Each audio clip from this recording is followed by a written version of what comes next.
From the Bureau of Meteorology in relation to the weather overnight and what we're expecting for the next few days. And then I will address you again in relation to what the operational planning and preparation and response. Thanks very much.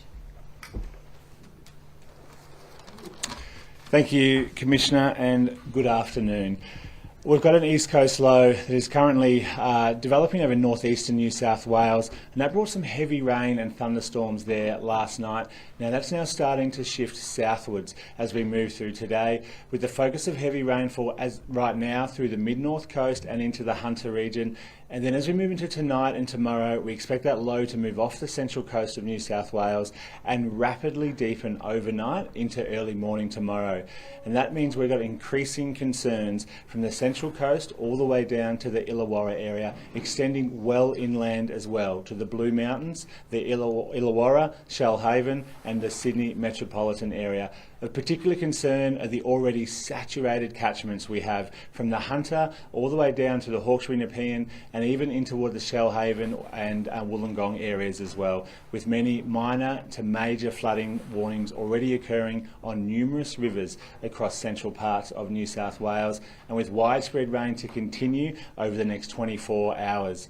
Severe weather warnings are current for heavy rainfall and damaging winds, extending from Coffs Harbour all the way down to Bega and including communities everywhere between there, and extending well inland to the Blue Mountains, as also to parts of the hilly terrain of the Hunter and the Shellhaven area as well. We're expecting rainfall of 50 to 150 millimetres, quite likely, especially through coastal areas and elevated terrain, and especially near and south of where this low tracks. We expect the rainfall to increase through the Hunter area as we move through later parts of today, and that rain will then move down towards the Sydney metropolitan area, Hawkesbury Nepean, and also spread across large parts of the Illawarra and Shellhaven areas as well, with heavy rainfall really ramping up in the early morning hours of Tuesday and continuing for much of the day. And it's this additional rainfall on already saturated soils, catchments and flooded rivers, creeks and streams that is giving us an increasing amount of concern for the communities from the central coast of Gosford all the way down towards Ulladulla and inland areas as well. We're likely to see major flooding on numerous rivers through much of these flooded catchments. That does include the Hawkesbury and Nepean. At this stage, highly dependent on where the heaviest falls occur. We're looking at flooding similar to what we saw last week for some parts of the river, and in other areas we could be worse than what we saw last week and similar to what we saw in March last year. Road weather alerts are also current for hazardous and driving dangerous conditions right across not only the Sydney Metro but also for elevated terrain as well. So travel will start becoming quite hard as we get into tonight and tomorrow. We've already seen the devastating landslips through some parts of New South Wales, and that could become more common from other areas as well as this rain picks up tonight. And unfortunately, the other side of this event, as this low rapidly deepens tomorrow, we're likely to see winds really increase early tomorrow morning and damaging winds develop not only for coastal areas of New South Wales but also for our elevated terrain as well. And that's likely to bring down trees and power lines, particularly as we get into tomorrow morning, with gusts up to 90 kilometres an hour possible. So dangerous travel conditions are likely to develop tonight and through tomorrow, from the Hunter all the way through the Central Coast, Sydney metropolitan area and into the Illawarra and Shellhaven communities as well. So please, if you are in this area, particularly over the next 24 hours, stay weather aware, keep up to date with the latest forecasts and warnings via our website, app and social media, and listen to all advice from emergency services, and just continue to track the rain on radar. Not only do we have the severe weather warnings and hazardous surf warnings are also current, meaning dangerous conditions for any coastal communities and coastal activities from the Hunter all the way down to the Victorian border, with this east coast low likely to drive damaging surf, strong southerly swell, and which is a particular concern for our south-facing beaches and communities as well. So there's a lot going on, and I'll summarise now. Severe weather warnings current for heavy rain and damaging winds from Coffs Harbour all the way down to Bega, including every community and town in between, and extending well inland towards the Blue Mountains, Central Tablelands, Southern Highlands and possibly even Canberra as well. A road weather alert is also current for the metropolitan area of Sydney.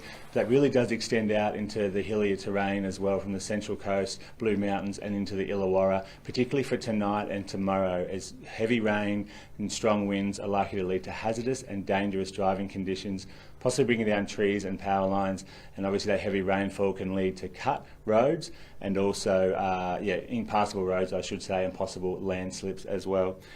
And finally, as I mentioned, we also have hazardous surf for the coastal communities from the Hunter all the way down to the Victorian border for today and tomorrow as this low winds up. So can I just say, please make sure you stay up to date with the latest forecasts and warnings today, tonight and into tomorrow, as this situation will continue to rapidly evolve as the low moves south and then develops quickly offshore tonight and into tomorrow with widespread heavy rainfall, particularly on already saturated soils. And as I mentioned earlier, we have numerous rivers already in major flooding, and we're likely to see more of that tonight and tomorrow. And for more, for some of our impacts, we'll now hand you over to the Commissioner. Thanks, Dean. So what we're faced with is a very serious situation on broader areas of the New South Wales East Coast. You've heard the weather report and the forecast for the coming days. And those severe thunderstorms and chances of flooding are extending now from the mid-north coast right down into Bega. So at the moment, the SES and partner agencies are preparing those communities, sandbagging, getting messaging out. And I'm asking the community to be aware of those messages that go out, to follow the directions of the SES and our partner emergency service agencies, to get your homes ready, to understand what your risk is for your area of chance of flooding, and particularly in relation to your ability to evacuate from your home and the access to roads. What will happen in this event is there is a chance of riverine flooding and severe flooding and flash flooding. And that might mean that you cannot get quickly away from your home. So listen to our warnings for those areas, not only in the low-lying flooded areas, but some of these areas are quite hilly and the chance of landslides is great, particularly with the saturated land and the trees going over and the gale force winds. So I'm reminding those people down on the south coast to be aware. More in the Hawkesbury Nepean area, we already have severe flooding, and this will just top up our rivers and flood even further. So I ask those who have evacuated, if it's not safe to go home, please don't go home. Stay where it is safe and make decisions that are safe for you and your families. We have many resources out over both of those areas, ensuring that the community is ready, but also ensuring that we are able to respond to those requests for assistance. If I can concentrate on the Northern Rivers area, so it does look like the storms are easing up there, and there will still be some rains and thunderstorms, but they will be isolated. So we're very much into the resupply and clean out of those affected communities.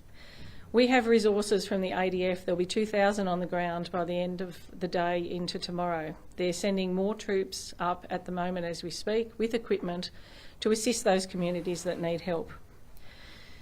We're also heavily involved in the resupply to some of those communities. I know that some communities have been cut off. Some wonderful community members are filling some of the gaps in relation to some of the essential items getting out to the community. But I do remind the community, please use our resources and ring the number if you need assistance.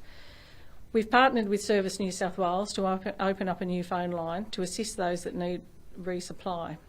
137788, 137788. And that is to be able to contact us, and Service New South Wales will coordinate those messages and requests for assistance to come to the SES, and we will send out resupplies. If there are no calls received from any particular areas and they are being looked after by community members, we need to know that you need assistance. So please ring those numbers and we will get that assistance out there. We have aviation, we have helicopters, we have boats if the roads are not able to be passed and not able to get into those communities. So we want to help you and give you those resources. Overnight, with the extensive rains, we had over 1,290 calls for assistance in the last 24 hours and 25 further flood rescues. So it's particularly dangerous out there. I'd ask people not to travel unless it is essential and to call 000 if it is life-threatening. As I say, we have over 2,000 ADF personnel on site. We have over 600, for example, Rural Fire Service. We have over 600 SES volunteers on the ground helping the communities to respond to this very severe weather. The clean-up is underway. There are trucks, there are bins going in, particularly in the Northern Rivers area, and as the waters recede, there will be more assistance coming to those communities that are cut off. And they've already started picking up the rubbish off the sides of the road to make sure that the community can get back to a reasonable level as we go through, and this will take weeks, if not months, to help those communities get back. There's extra accommodation for those who are homeless or have been affected by the weather in relation to not being able to go back to their homes. We've done over 4,000 damage assessments on houses, and over 2,000 of those are uninhabitable, and those people need assistance. There's lots of help up there in relation to that assistance, and we're helping those people finding houses that they can go to. We're managing the food supplies, getting out. We've got hubs where people can go in and get food and essentials, and we're also putting them on, as I said, the boats and the helicopters out to the community. We're working with the communications providers to getting those telephone towers and other communication back up and running, and that is really important so that people can call if they need assistance. The recovery centres have opened as well, and people can go in there and seek assistance from experts that can help them in relation to financial assistance and support. As I say, particularly looking at the threat coming in the next overnight and into tomorrow, it is important that people follow those directions. It is important, if we give you an evacuation warning, to ensure that you have all your essentials and important documentation and are able to leave your premises in a safe way. It's also important, if we put out evacuation orders, that you actually leave your premises. What we have found during this flooded event is that the floods and the roads have been cut off for longer periods than were anticipated. If people decide to stay in evacuation areas and don't have the essentials, food, to allow them to survive in those premises, it then puts additional pressure on our emergency services to resupply you for goods. So if you are in an evacuation order area, please evacuate. We will give priority to life-threatening situations first. Certainly, resupply is essential for the safety and health of those people, and then other jobs with a lower priority will come after that. So it's really important to listen to our orders. So thank you, and any questions? Just on the rain event, Commissioner York, this afternoon and into tomorrow, what specific areas are you looking at? Because we're talking about a big part of New South Wales. Where in Sydney, where in sort of the greater region are we looking at that's going to be worst hit? So I can say that the State Emergency Service and our partner agencies are active in almost all parts of New South Wales, particularly on the east coast. We're looking at the lower mid-north coast into the Hunter. We've already got flooding in the Hunter area. There's heavy rains today. The Hawkesbury and Nepean is closing in on some of those record flood levels similar to what we had last year, so we're working very busily in those communities. But particularly around Kiama, Sussex Inlet, the Shoalhaven and Illawarra, we're particularly concerned about this east coast low that is forecast to come back in from the ocean and hitting the New South Wales coast. So it's basically the entire populated area of New South Wales. Have you got enough people? We have, thankfully to ADF and my partner emergency service agencies and police, we have every resource that is available out there. We've called on assistance from other states as well, so we've got assistance from Western Australia, South Australia, Tasmania, Victoria and the ACT assisting us in responding to the needs of the community. And just on the food drops, I know Wiseman's Ferry, Lower Portland, places like that along the Hawkesbury, they're cut off in Greater Sydney specifically.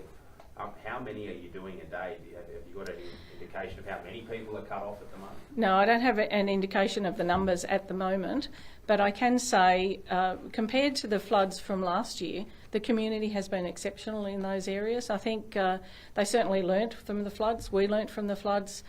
They've been very positive in pre-preparing, following the orders of the SES, making sure that they've got resources if they are in communities that they remain high and dry above the flood borders, but just know that their roads will be cut. They've pre-purchased and got supplies to be able to last through this event.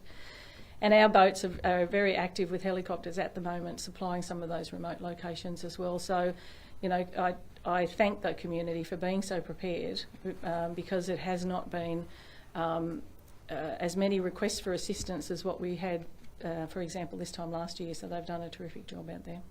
Mr. Fitzsimmons, can I ask you, your agency was established 2 years ago. It's got a budget of $790 million. That's been well documented. Premier Perrottet said that the emergency response in the Northern Rivers fell well short of expectations. Do you shoulder some of that responsibility, considering this is your only job?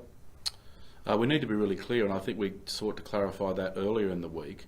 The budget of Resilience New South Wales contains a significant proportion, more than 90% of that, is encapsulating grant program monies that are dedicated to the ongoing recovery and support arrangements for those that have been impacted by disasters over the last couple of years. Sure, but that could have been done by any government agency. But it's with ours, with respect. It's with our agency, and there are many hundreds of millions more contained in other government agency budgets across New South Wales to help the ongoing recovery effort.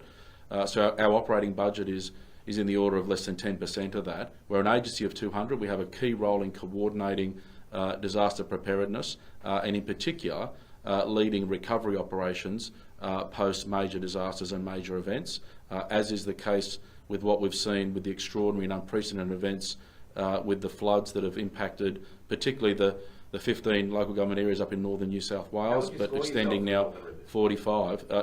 It's an unprecedented tragedy in northeast New South Wales. The response effort has been extraordinary and complicated, and we've seen a significant dislocation of many people. But as has been described and reiterated and abundantly clear, the arrangements in New South Wales are that for storms and floods, we've got the exceptional leadership and coordination of the State Emergency Services under the Commissioner Carlene York. If it was bushfires, it would be led by Commissioner Rogers, and other disasters are identified to ensure that the rest of the state's effort gets in behind those lead agencies to support them in those response efforts. As indicated previously, our role, particularly in Resilience New South Wales, is to support the disaster and emergency management arrangements, and particularly as we transition potentially this week up in northern New South Wales, will be responsible for leading the whole of government effort to support the recovery, which will be many weeks, many months, indeed years, for communities so heavily displaced by what we've seen unfold in the last week or so. So Resilience New South Wales, disaster preparedness, they weren't prepared in Lismore. Disaster recovery, there's 5,000 people who are homeless. There's no water, no telecommunications, no power. How do you score yourself? The reality is that there's a lot of dislocation across northeastern New South Wales. We've got many dozens. You though, Mr. Fitzsimmons, because you've come under a lot of criticism. It's a body that was established off the back of the bushfires after your exceptional work. People in northern New South Wales feel let down. Well, people in northern New South Wales, rightly, are displaced, they're distressed, they've been overwhelmed, as indeed the state has been overwhelmed by an unprecedented disaster. Are you happy with the job? With respect, this is actually not about me. It's about the many thousands of people that have been displaced and damaged emotionally and physically by unprecedented flood events that have occurred across northern New South Wales. As was well documented, the flood heights were never expected to get anywhere near what was ultimately demonstrated. Indeed, the flood heights were predicted at X and ended up being close to 3 metres higher than that in a period of less than 12 hours. It caught a number of people, a number of organisations unawares because the forecast simply wasn't there. Our challenge now is to focus on the communities of northeastern New South Wales, and it's to be mindful that it's not just going to be northeastern New South Wales. As we're already signalling, there is considerable damage likely to occur and displacement occur to the Hawkesbury and Nepean, and we've already got rising levels through the Hunter and Central Coast, and with this East Coast low that's now emerging, Carlene York's identified very clearly that there's still a very serious and unfolding response effort underway. Do you feel any responsibility for the people of northern New South Wales that they work? I take enormous responsibility for every role that I have, and I take it personally, and I take it very seriously. That I, like everybody else, will do our very best, our individual and collective best, to deliver for the people of New South Wales. whether they're about to bear down with extraordinary rainfall event, or whether they've suffered the consequences of unprecedented flooding and storm operations, whether it be northeast New South Wales, and let's not forget the other 70 local government areas that have been declared natural disasters prior to the 45 in the last week that we've declared natural disaster declaration areas. There's been more than 70 across rural and regional New South Wales in the last 3 to 4 months.